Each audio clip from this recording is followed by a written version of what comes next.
Thank you guys. Well, very quickly, I'm very grateful for the opportunities that have been given to me, and everything's going very well for me. I had a very good night tonight. We had a great camp, like I mentioned before. We had a great sparring, great training camp that allowed me to perform the way I did tonight. Adrien Broner had a tough, he's a tough fighter, he's a great champion. But I was a better fighter tonight as we had a better game plan, and I think I showed everybody, great boxing on my end. We were active, we were dominating, we were in control, and I'm just very happy with the way things turned out for me, and I want to thank everybody for joining us and for being part of this wonderful show. Lou DeBella, Showtime, PBC, who's also a part of this, and just everybody who make this whole show, come together. All the media and all the fans, all the support that we get. I'm over there from Cali, and I'm over here in Brooklyn, New York, and I get a lot of support from all you guys out here. So for that, I'm very grateful. Hey, Mikey, straight back here. Yes. Congratulations on Thank you. The victory. You fought this fight at 140 pounds. You're still the lightweight champion at 135. And I know you said in the ring afterwards about the prospect of you could fight at 135, you could fight at 140, you could fight at 147. But when you think about the way you felt physically at 140 pounds and the types of opponents out there that could make for another big fight for you, number one, how did you feel at 140 compared to fighting at 135? And what is the fight that you think is the big fight for you that's like actually a legitimate makeable fight? Look, I felt really comfortable at 140 right now.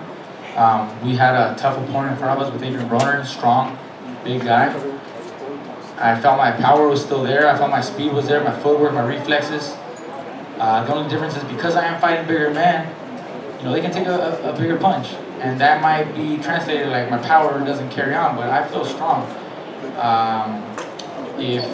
If there's an opportunity to come down to 35 for a good fight, I've said, an exciting fight that interests me at 135, title unification or a good title defense, I'll do that. I'll move down to 35. If that's not available, we know boxing. I can't be waiting or sitting around chasing anybody. I'll move on with my career at 140 or possibly 147. Now you asked who's a real actual guy that we could actually land a fight with. Well, at this point, I think they gotta call us and make that happen. I'm not chasing anybody. There's guys who are with other promoters who might not be as interested in reaching out. So why even mention their names?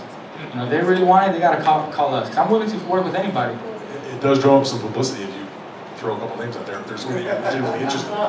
Look, I'm happy to write about it. Look, we can mention anybody. I mean, and if it's not gonna happen, it's just for publicity. They're serious. They can get a hold of me. They still work, with my brother. We still got fighters in different promotional companies that we can always, get the phone, running, ringing, and why not? I'm willing to work with anybody. Let me just ask one question for your brother, Robert. Maybe you could just address your thoughts as the trainer, how you thought Mikey was physically at 140, and whether you think he could handle perhaps a move up to 147, as he mentioned, as possible. Well, he felt good. He felt strong. He controlled the fight up until the 12th round, so there was no signs of him feeling weak or getting tired. He was in great shape.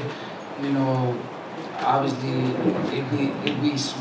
we'd have to be very smart about moving up to 147. But if the right fight, the right opponent is there, there's a few that have also moved up in weight. It's not like Mikey's the only one moving up.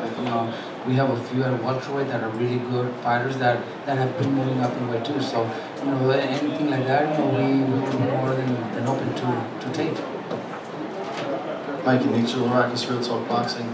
Earlier in the fight, Broner using a lot of movement and speed to be able to stick and move and try to circle and stay away from you. And you wind up catching him some big shots, but what adjustment do you make throughout the fight to be able to deal with that speed? Earlier in the fight, I knew he was going to be fresh, and then he was going to be using his speed. I expected that, but I knew that with my timing, finding the range and the distance, and starting to land a few shots would slow him down. And that's what we did. We started picking up the activity, working behind the jab, And I think he must have felt some power because he started to respect a little bit, and that probably slowed him down a little bit, enough to give me that opportunity to pick up that work rate. Mikey, Xavier Porter, BrooklynFights.com. First of all, congratulations. Thank you. For a sensational fight. I don't think I've ever seen anybody fight this well against Adrien Broner, honestly. My question is not only just for you, but also for Lou. Mikey mentioned the fact that he's able to make 140 or continue to fight at 140. And he said there's nobody out there fighting him. But you have a guy at 140 that would particularly like to get in the ring with Mikey, Regis Prograis. So what do you think about possibly matching up Mikey against Regis? We got to let things build. Regis is here. Right here. Look, Mikey's been in this position when he was a younger guy coming up too. You want to fight the best, and when you know how good you are, we really want to fight the best. But we'll build to that, and Regis will keep winning and do what he's got to do. And maybe I know that this man's not going to run away from a challenge, so you don't know what can happen in the future. But there's one other thing too. You're sitting here watching a guy who's dominant 35-pounder, moved up tonight to 140, fight a guy that's been fighting at 147, dominated that guy. Now talking about 47. This is like throwback stuff. This is like old-time boxing. This is what it means to be pound for pound. When you know that you're the best at 135, you go up to 140 to take a challenge, and you'll sit there and talk about one. That great respect for that. That's what it's about.